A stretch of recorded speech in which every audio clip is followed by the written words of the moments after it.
You can spot me in the city building lobby with a sawed-off shot. He's screaming, drop it, this a robbery. The WBC said the #1, which is Shawn Porter, and the #2, which is Danny Garcia, should fight for the interim title. Danny did not take the fight. What up, my people? This is ShowBizz the Adult.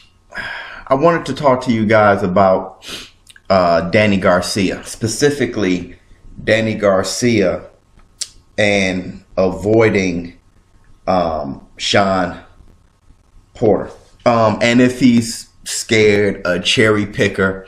I hear that a lot, and I was hearing it very often before the Keith Thurman fight. Let's look at Danny Garcia and how he came up.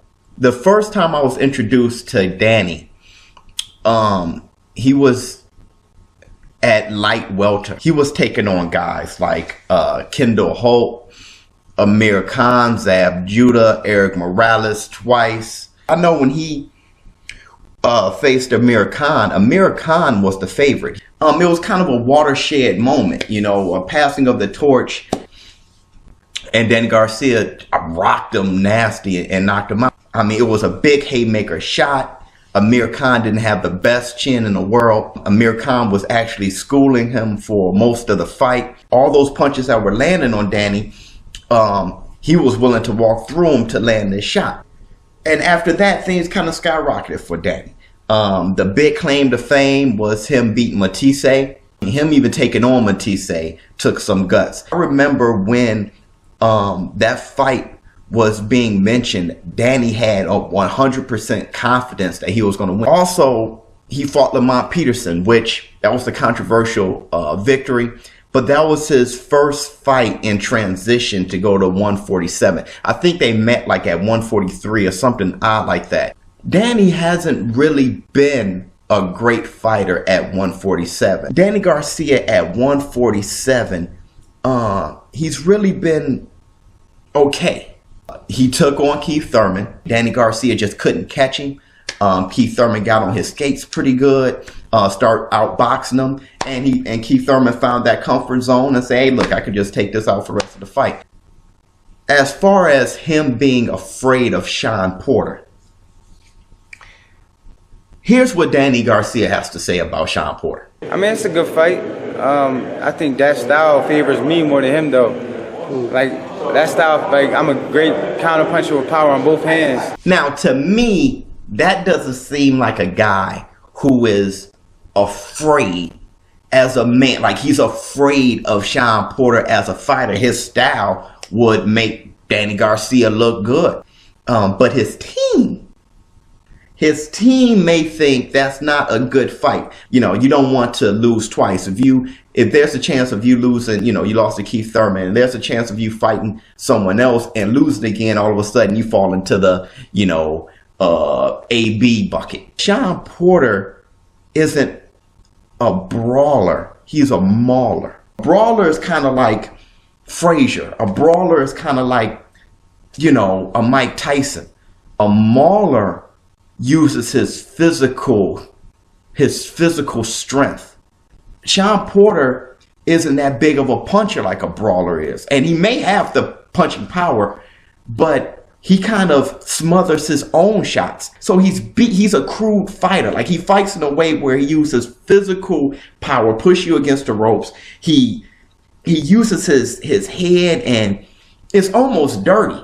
You know, that's the foundation of his boxing style. He resort to that when it's time to, you know, let's see if we can pull this fight out. Also, Porter doesn't have that great of a chin. Thurman rocked him a few times. Broner actually dropped him in the 12th. So Danny Garcia can definitely hurt him and make that a very interesting fight.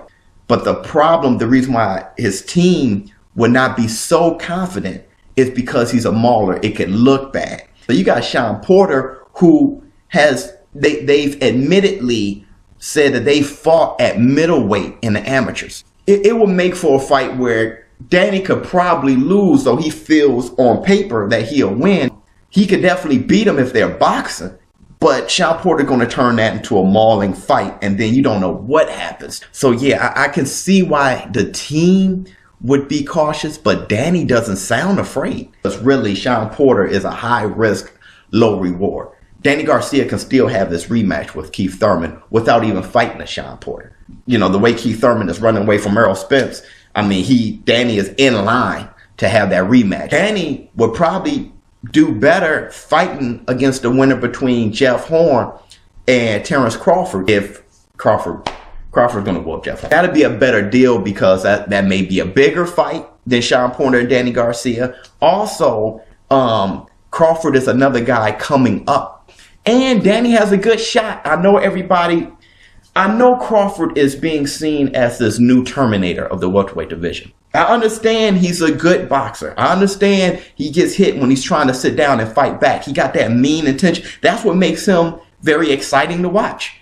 He gets hit, no problem. He would definitely get touched by Danny. And the way Danny his punching power, man, that can make for an interesting fight. So I can see how Danny Garcia's team is saying, look, I understand there's something personal going on between you and Shawn Porter. Let's drop that on a business side. He can never fight Shawn Porter. He could be in the pot with Errol Spence. Danny Garcia could take this route in fighting the Terrence Crawfords of the world. And then whoever wins, they can meet there. I truly, in my heart of hearts, listening to Danny Garcia speak, I don't think he's afraid of anybody. Tell me what you think. Maybe you think Danny Garcia is afraid. If you have an intriguing argument, for Danny Garcia being scared, comment below. If you like this video, like, share, please subscribe. My subscribers already, thank you very much for engaging, sending me notifications, letting me know what's going on in the boxing world. All right, ShowBizz the dope. I'm out. His body needs to go look up.